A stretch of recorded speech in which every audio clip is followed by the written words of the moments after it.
What's up, guys? Really good Saturday, 6-0, 4-0 college football. NFL. Usually, this year, the NFL has been much better than college football, but this week, it was the inverse. NFL 1-3, and then 1-3 yesterday. What are you going to do? The hockey game, that was not good. That was a bust. Vladar actually was in net for Calgary. I didn't think that mattered that much. I don't think the game was as much of a blowout as the score makes it appear, but what can you do there? All the football games were close, all four of them really, including all of yesterday's. All of them could have gone either way, really, which a tense situation. Washington was the least likely to get there. They were down 14-0. They just couldn't score at all. Their offense was horrific. Their offensive line is terrible. They suck offensively, but they were still in that game. They had chances right at the end to tie that game. They were really close to the end zone at the end there, being able to tie it and potentially send it into OT. That was not to be. That failed. The Colts covered most numbers you got with pretty much all the numbers you get with the Colts. They covered. They lost by 2, I believe. They covered the 2.5, even the worst number. I thought it might be a situation that got dicey. There was a lot going on in that game. The Colts, they absolutely outplayed Cleveland. There's no question about that. It was, again, turnovers. I think they were -2 in the turnover battle. They outgained Cleveland by, I think, well over 100 yards. Excuse me. They had basically all the statistics were in their favor, and Deshaun Watson went out. He's hurt again. I guess it was a shoulder injury this time, and then he was standing on the sideline still in uniform. I thought he might come back in, which that was not good for my fantasy team because I have him in fantasy. But that aside, the commentators were saying that he had cleared concussion protocol, but I was like, I thought he was out with a shoulder injury. I have no idea. They didn't bring him back in. PJ Walker somehow was good enough again for Cleveland to win the game. There were a lot of question marks. A lot of ridiculous things happened in that game. Cleveland scored at least once on defense on a sack fumble of Minshew in the end zone. Minshew continues to throw for over 300 yards in these games, but turn it over too much. The Cleveland defense was just kind of a monster in this game as far as turning Indy over, which is crazy. And then Indy also had a field goal that was blocked. I don't think that one was returned for a touchdown, but it was also something that set up Cleveland with good field position. What else was there? And Myles Garrett he was in on all of these plays. He was just destroying the Colts' offensive line for the most part. That was all crazy. It's all kind of fluke stuff where Indy should have won the game, and they should have won it fairly easily, in my opinion, especially with PJ Walker in there at QB for Cleveland. And then Indy had the lead. They were down 9, I think, in the third quarter maybe, and they came back. They held Cleveland scoreless for quite a period of time and wound up taking a 38-33 lead, I think, really close to the end. And then they gave up the touchdown at the end to lose the game, and it was it was right at the end, and it was a situation where Cleveland, you knew they were going to go for 2 to try to push the lead to 3. I'm like, come on, because I got the bad number, 2.5. If they get that 2-point conversion, I lose my bet, but the Colts cover the best numbers that were out there, the 3.5, and push to the 3. I was like, just don't do it. The 2-point conversion failed. I think there might have actually been a penalty on it, and they retried it. I forget what it was, but they failed. Thankfully, I'm like, yes, thankfully. So it wound up being a 1-point win for the Browns. What am I saying? Not 2, 1. So Indy pretty much covered all the numbers. Didn't get the money line cash. Yeah, that was all ridiculous. And then Green Bay, that was another situation where Green Bay was down 16-3 early. Maybe luckily for them, they were holding Denver to a lot of field goals, but Green Bay is one of the best second half teams actually this year, and Denver is one of the worst. So you kind of felt that was going to turn around, and Green Bay wound up actually scoring multiple times and taking the lead and having the lead close to the end by 1, 17-16, and I laid 1. So at least that was a situation where I thought maybe they'll push. And this was a situation where I went against the way the market went too, which is not good. It actually looked like the cash discrepancy was on the Denver side, and Denver actually moved to like a 1.5 favorite when game time kicked off. They might have even been higher than that. There's a possibility that some Green Bay bettors, like right near kickoff, actually wound up pushing or maybe even winning the game if there were 2.5s out there. Unfortunately, that was not me, and it looked like at least Green Bay was going to push. I'm like, all right, Green Bay's up 1. They wound up getting the ball back. I think, again, they had a big stop, and they were with the ball up 1. That looked good. Then I think, I forget exactly what happened, but Denver wound up getting the ball back again, getting a long field goal to retake the lead, 19-17. And then Green Bay had one more shot. They got down in Denver territory. And, of course, Jordan Love throws an interception. The game ends. That was it. Whatever. All these close games. I should also point out, Indy also probably should have won that game because towards the end of the game, I believe on Cleveland's drive where they wound up scoring the game-winning touchdown, there was also a really questionable call where Cleveland fumbled it over, and it looked like it should have been a turnover, an Indianapolis ball, and it was ruled an incomplete pass, and I don't think it was challenged or anything. I don't know if Indy was out of challenges. I think it was within the 2-minute warning, though, so I think it must have been reviewed and not overturned or something. That was really questionable as well.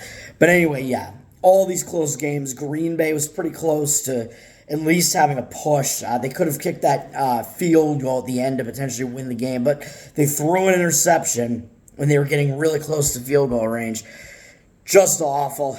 Let's look at tonight's slate real quick here. There isn't a whole lot to look at. There's the NFL game, which I mentioned in, I think, probably my NFL video that I did on Wednesday. I don't think that much has changed here, really. The game was off the board for a little while, but it's still 49ers are up there at 7.5 with 79% of the tickets, but 78% of the cash. They're kind of a substantial road favorite here still. I think that probably this means Samuel and Christian McCaffrey are in. I guess it means they're playing. I'm not 100% sure about that. I don't think there's any value to be had in the Niners anyway, though. They're coming off that one loss, but I don't know how much that will affect them, really. I mean, you saw that it didn't really affect the Eagles last night. They were in a primetime game against a much bigger team, the Dolphins. So the Eagles, hey, I was right about my leans on Baltimore and Philly, so there you go with those. I should have bet those. Those were much easier wins. But yeah, the 49ers are going to be playing in primetime, even though the Vikings are a team that it's easier to overlook. I don't know. I feel like the 49ers aren't just going to completely overlook them, but I still don't think there can be any value really to be had on a big road favorite like this. This is Monday night home underdogs used to be like money. Like you could almost blindly bet them like years ago, but the books have kind of caught up to it. And the Vikings are without Justin Jefferson. He's like their best offensive weapon, so that probably impacts the line to some extent as well. All things considered, and the total's down from 47 to 43, so it's a low total. All things considered, I do think that the value side it would still be the Vikings here, but it's I think it's it's risky. I don't have that strong an opinion on this game. The lean would just be to the Vikings just because they're getting so many points at home. That would really be the only reason why in that case. NHL, there's one game, Montreal-Buffalo. There isn't much to say about this either. Buffalo's up from minus 158 to minus 178 on the money line. 76% of the cash, but 83% of the tickets. So it looks like the cash discrepancy kind of favors Montreal, but the line has gone up significantly on Buffalo. I don't really have other things to say about that. No lean on that one really at all. Just pointing that out. Buffalo is the better team for sure. So I don't know what else to say about that. And then you got the MLB. The NL game is first. Arizona, Philly. Philly's up from minus 165 to minus 183. And I believe they have a 3-2 lead now, I think, in this case with Philly. I think this is game 6. 91% of the cash, but 88% of the tickets on Philly. I don't know. It looks like the cash discrepancy is actually towards the under more so than on the side, moving it from over 8 minus 115 to under 8 minus 112 with 65% of the cash on the under, 66% of the tickets on the over, however. So it looks like there might be some money on the under. I don't have that much of a feeling on that. This is Kelly against Nola. Same matchup that was in one of the earlier games in the series that Philly won that game 10-0. Kelly didn't do well in the game. He had 6 strikeouts in 5 2/3, but he walked 3 guys. He only gave up 3 hits, but again, he walked 3 guys, gave up 3 home runs, but somehow that only equated to giving up 4 earned runs. So, not a great start. With the amount of home runs, you probably would have expected he would have given up more runs than he did, and also with the amount of walks that he gave up. But I don't know. Not a great start for him. Nola is pitching, and he did better in that game.